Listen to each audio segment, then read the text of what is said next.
सबसे पहले मैं आप सब लोगों का बहुत ही ज़्यादा शुक्रगुजार हूँ कि आप कम समय में यहाँ पे आके हमारी जो हमने बात रखनी है, जो हम सरकार तक पहुँचाना चाहते हैं, उसके लिए आप यहाँ पे आए, तो आप सब लोगों का बहुत बहुत शुक्रिया।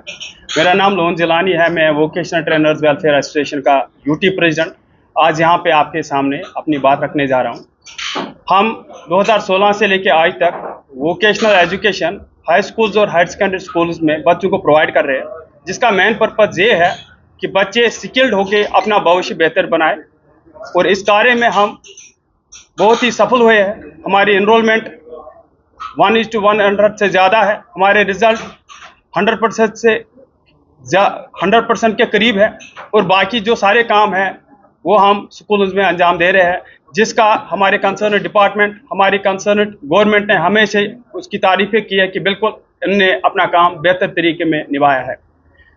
लेकिन 10 सालों में जो हम काम कर रहे हैं उसका पूरा मुआवजा आज तक हमें नहीं मिला।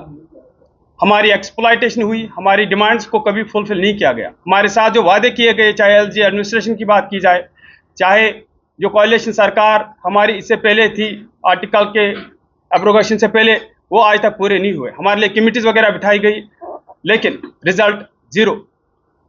इस चीज़ को सामने लाने के लिए हमने प्रोटेस्ट की कॉल 2 महीने पहले दी थी, सरकार तक अपनी मैसेज पहुंचाई थी, लेकिन उसका आउटकम हमें नहीं मिला। हमारे वार्तालाप जो हम चाहते थे सरकार के साथ हो, वो देखने को ना मिले, जिसके कारण जो रिसेंटली हमारी ईद एक बहुत ही बड़ा त्यौहार रहता है, ईद के दिन हम पूरे वोकेशनल ट्रेनर्स जम्मू और कश्मीर के रोड पे आए, लेकिन हमारी बात को सुनने के बजाय हमें जेल में डाला गया।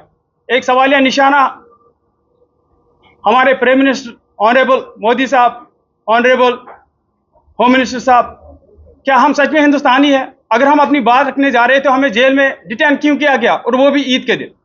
हमारे करीब 600 वोकेशनल ट्रेनर्स को जेलों में डाला गया। जब जेलों में जगह ना बची तो पार्कों में हमें डिटेन किया गया। हमारी फीमेल महिलाओं को जेलों में डाला गया, हमारे 3 महीने के बच्चों को जेलों में डाला गया, और 9 बजे के करीब, रात के 9 बजे के करीब हमें ईद के दिन छोड़ा गया। ये कहाँ की नाइंसाफी है? ये कहाँ का इंसाफ है? आप हमें ये बताइए। इतनी नाइंसाफी तो आज तक सौतेले लोगों से नहीं किया जाए, जो टेररिस्ट है उनके साथ ऐसा बर्ताव नहीं किया जाता जो हमारे साथ किया जाता है। तो हम बताइए, आप लोग के माध्यम से हम ये पूछना चाहते हैं कि इतनी बड़ी इनजस्टिस हमारे साथ क्यों? नाउ नेक्स्ट, हम जो उस दिन बात रखना चाहते थे वो बात आज आपके माध्यम से हम रखना चाहते हैं। वो ये है कि हम किसी के खिलाफ नहीं है, किसी के खिलाफ नहीं है, लेकिन हम चाहते हैं जो कमर्शियलाइज किया जा रहा है एजुकेशन को, वो खत्म किया जाए। अगर कमर्शियलाइजेशन से कोई फायदा है तो आप बताइए कि ये फायदे हैं, इसको कंटिन्यू करें, लेकिन अगर फायदे नहीं है तो कमर्शियलाइजेशन को खत्म किया जाए। ये हमारी मुख्य डिमांड है। कंपनीज को रखा जा रहा है जिनको करीब करीब 10 करोड़ का मैनेजमेंट कॉस्ट दिया जा रहा है, लेकिन उसके बदले वो क्या कर रही है? हमारा जॉब रोल आप देख लीजिए, सारा काम सरकारी स्कूलों में हम कर रहे हैं, कंपनीज क्या कर रही है? हम आपके माध्यम से अपनी सरकार तक, हमारे समग्र शिक्षा के जो वर्दी डायरेक्टर है उन तक, एजुकेशन के डायरेक्टर जम्मू एंड कश्मीर, हमारी जो होम मिनिस्टर, एजुकेशन मिनिस्टर साहिबा है उन तक, और सीएम साहब, उन सब से हम गुजारिश करते हैं, और आप सब लोगों से गुजारिश करते हैं कि एक 1-to-1 डिबेट किया जाए कंपनीज के साथ हमारा, और उनको बताया जाए कि रोल क्या है आप लोगों का। एक खराब नैरेटिव, एक गलत नैरेटिव क्रिएट किया जा रहा है कि सारा काम कंपनीज कर रही है, जो बिल्कुल भी गलत है। हमें सिर्फ एक्सप्लॉयटेशन उनके थ्रू हो रही है। मैं एक एग्जांपल दूंगा एक्सप्लॉयटेशन का।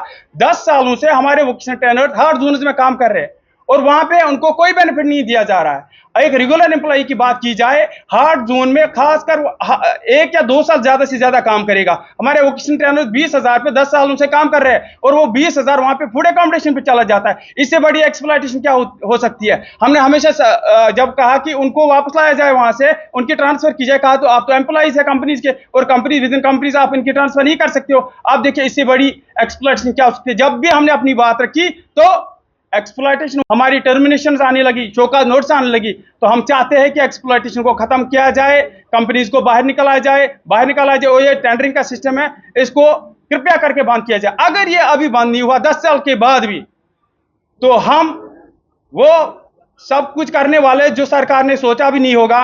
हमारे बच्चों का मुस्तकबिल ज़ाया होगा। वहाँ पे नया एकेडमिक सेशन चल रहा है अभी। हम नहीं चाहते वो खराब हो जाए, उनका भविष्य, उनका फ्यूचर खराब हो जाए, उनका टाइम खराब हो जाए। लेकिन अगर हमारी सुनवाई कुछ ही दिनों में नहीं हुई तो हम अपनी स्ट्राइक को कंटिन्यू करेंगे और किसी भी हाल में हम स्कूल नहीं जाएंगे, बल्कि सड़कों पे रहेंगे जब तक ना हमारे साथ इंसाफ किया जाएगा।